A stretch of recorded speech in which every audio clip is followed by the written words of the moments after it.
जय श्री महाकाल। नमस्कार दोस्तों, मैं आपका दोस्त कमल कुमार अग्रवाल। देखिए, एक बार मैं फिर आपके सामने हाजिर हुआ हूँ एक खास विषय के साथ। विषय क्या है दोस्तों? जैसे आप और हम जानते हैं, इस समय दिल्ली बॉर्डर पे बहुत सारे किसान भाई बॉर्डर पे बैठे हुए हैं, जिसमें किसान यूनियन, किसान भाई,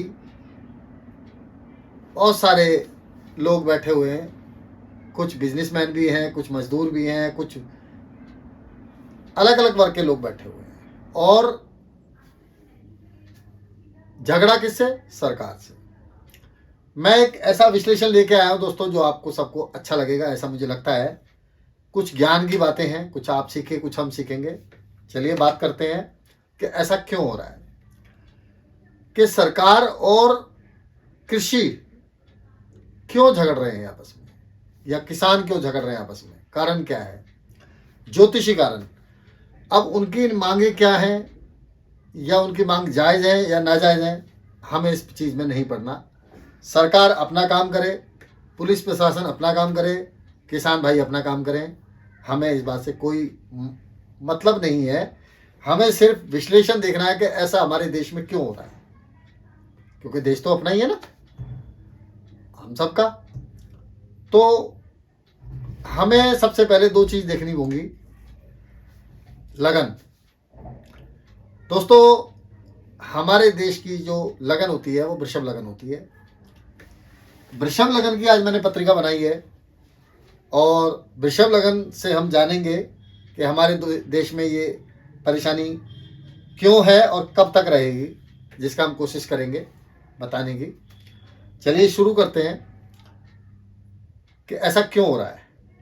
दोस्तों, तकरीबन 20 दिन से ये समस्या खड़ी है कि किसान भाई अलग अलग जगह आधी रात को ठंड में, परेशानी में बहुत परेशान है, और उसके साथ साथ सरकार भी परेशान है। कहीं ना कहीं उनको मनाने की, समझाने की कोशिश कर रही है।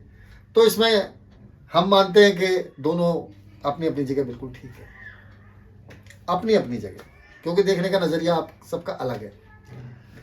दोस्तों, हमारे देश की जो जन्म पत्रिका है वो वृषभ लगन की है, और वृषभ लगन के मालिक इस समय भाग्यस्थान। तो लगन तो मजबूत हो गई, लग्नेश भी मजबूत हो गया। दोस्तों, लग्नेश कहाँ पे बैठे? भाग्यस्थान में, शीर्ष उदय राशि में। तो हमारा देश उदय हो रहा है, ये तो कोई सबको पता है, आपको भी पता है, मुझे भी पता है। पर ये झगड़ा क्यों हो रहा है? हमारा आज विशेष कार्यक्रम इसलिए है कि झगड़ा क्यों हो रहा है। दोस्तों, सरकार के कारक हैं सूर्य देव। सूर्य ब्रह्मांड के राजा हैं, सूर्य सरकार के कारक हैं, सूर्य सत्ता के कारक हैं, सूर्य आत्मा कारक हैं। सूर्य हमें ऊर्जा देते हैं, और सरकारी क्षेत्र से जितने फायदे होते हैं या जितने नुकसान हो सकते हैं, सूर्य कारक है हर लिहाज से। आप लोग देखिए, सूर्य देव इस समय कमजोर अवस्था में कुंभ राशि में, शनि देव की राशि में। दोस्तों, जब भी कोई ग्रह अपने शत्रु राशि में आएगा तो वो कमजोर हो जाएगा, लेकिन सूर्य यहाँ अपने पुत्र शनिदेव की राशि में है, तब भी हम ये मानेंगे कि शनिदेव की राशि में सूर्यदेव कमजोर हो जाते हैं, मकर राशि में और कुंभ राशि में। तुला राशि से भी ज्यादा मुझे लगता है कि यहाँ पे खराब फल देते हैं सूर्यदेव। सत्ता के कारक हैं, सूर्य गए कुंभ राशि में, और उसके साथ साथ शनिदेव। शनिदेव दोस्तों इस समय अस्त हैं, तकरीबन 15 दिन से अस्त हैं, और अभी 20-25 दिन से समस्या चालू है। शनिदेव भाग्यस्थान के मालिक, कर्म स्थान के मालिक, और मुझे ऐसा लगता है कि हमारे देश का जो कर्म है, हमारे देश का जो भाग्य है, वो कृषि विभाग से जुड़ा हुआ है। आपको भी ऐसा ही लगता होगा। कृषि विभाग, कृषि विभाग के कारक कौन है? कृषि के कारक कौन है? किसान के कारक कौन है? शनिदेव। शनिदेव दोस्तों अस्त हो जाते हैं। अब बहुत से विद्वान सवाल करेंगे कि शनिदेव तो हर साल अस्त होते हैं, लेकिन शनिदेव अलग अलग राशियों में अस्त होते हैं जाके, ये ध्यान देने वाली बात है। इस बार जो शनिदेव अस्त हुए हैं वो कुंभ राशि में हुए और पिछले साल भी कुंभ राशि में शनिदेव अस्त हुए थे, तो पिछले साल भी समस्या आई थी, इस साल भी समस्या आई। तो इस साल कुछ बढ़ गई समस्या, उसका कारण मैं बताना चाहूंगा कि शनिदेव अस्त, सूर्य शनि की युति कभी भी अच्छी नहीं मानी गई किसी भी चीज के लिए, किसी भी इंसान के लिए, या किसी भी विभाग के लिए, या किसी भी प्रदेश के लिए, या किसी भी सरकार के लिए। तो दोस्तों, सूर्य शनि की युति कर्म भाव में, दसम भाव में, और उसके बाद इधर मंगल और इधर राहु पाप कर्तृ दोष। अब देखने वाली बात है कि सत्ता के कारक भी पाप कर्तृ और कृषि के कारक भी पाप कर्तृ, इसलिए समस्याएं अभी आ रही हैं। और मुझे लगता है कि कम से कम अभी जब सूर्य देव 14 मार्च को मीन राशि में चले जाएंगे, उसके बाद में मुझे लगता है दोस्तों ये संकट हल होगा और समस्या का समाधान निकलेगा। उसके आसपास 1-2 दिन ऊपर नीचे हो सकते हैं। चंद्रमा को भी देखना जरूरी है। हालांकि चंद्रमा दोस्तों मैंने नहीं बिठाए हैं, क्योंकि चंद्रमा अपने रोज नक्षत्र चेंज करते हैं और 2.25 दिन में राशि चेंज करते हैं। लेकिन दोस्तों चंद्रमा को भी चलो बिठा लेते हैं। चंद्रमा मान लीजिए आज कर्क राशि में मौजूद है, तो समस्या बढ़ गई, क्योंकि नीच का ग्रह देश के सत्ता को देख रहा है, लगन को देख रहा है।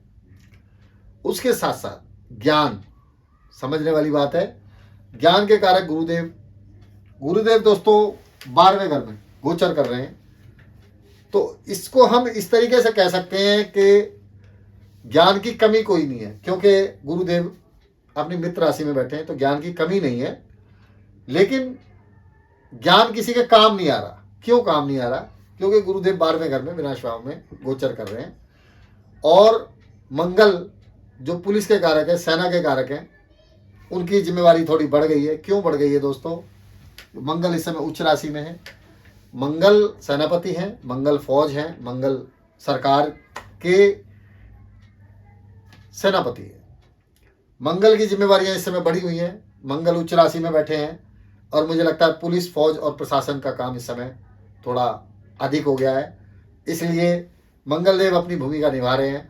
यहाँ पे मंगल भी जब राशि परिवर्तन करेंगे तो मुझे लगता है कि समस्याओं का हल होगा, ऐसा मुझे लगता है। हालांकि मंगल अपनी उच्च राशि में बैठे हैं तो पुलिस और सेना अपना काम बखूबी कर रही है। वो आप भी देख रहे हैं, हम भी देख रहे हैं। रही बात इल्जाम की, तो इल्जाम तो किसी के ऊपर भी लग सकता है, उस विषय में हमें नहीं जाना। इल्जाम तो सरकार के ऊपर भी लगेंगे, किसानों के ऊपर भी लगेंगे, पुलिस के ऊपर भी लगेंगे, सत्ता के ऊपर भी लगेंगे, वो एक अलग मुद्दा है। तो दोस्तों आज हमने एक छोटा सा विश्लेषण किया कि क्यों हमारे देश में इस समय संकट की घड़ी पैदा हुई है, क्यों इस समय परेशानी पैदा हुई है। और सूर्यदेव जब कुंभ राशि से निकल के मीन राशि में जाएंगे, हालांकि सूर्य की समस्या तो फिर भी कम नहीं होगी, सरकार की समस्या तो फिर भी कम नहीं होगी, फिर भी उनको संकट और समस्याओं का समाधान निकालना पड़ेगा, परेशानियों का सामना करना पड़ेगा। क्योंकि यहाँ पे शनिदेव के साथ निकल के राहु के साथ चले जाएंगे तो भी सरकार कहीं ना कहीं समस्या से जूझेगी। अभी किसान है, फिर कोई और खड़े हो जाएंगे, ऐसा मुझे लगता है। लाभ भाव में राहु का बैठना लाभ की दृष्टि से अच्छा माना जाएगा हमारे देश के लिए। और सूर्य शनि की युति अभी है, इसलिए सूर्य और शनि जब अलग होंगे तो इसका रिजल्ट आएगा, ऐसा मुझे लगता है। बताइए दोस्तों विश्लेषण कैसा लगा। और हमने पूरी कोशिश की किसी को नाराज ना करें, और किसी को अगर बुरा लगा तो हम क्षमा प्रार्थी हैं। इसके साथ साथ चैनल लाइक करें, शेयर करें, सब्सक्राइब करें और कमेंट करें प्रोग्राम कैसा लगा। मैं एस्ट्रो कमल कुमार अग्रवाल आपसे इजाजत चाहता हूं। जय श्री महाकाल। नमस्कार दोस्तों।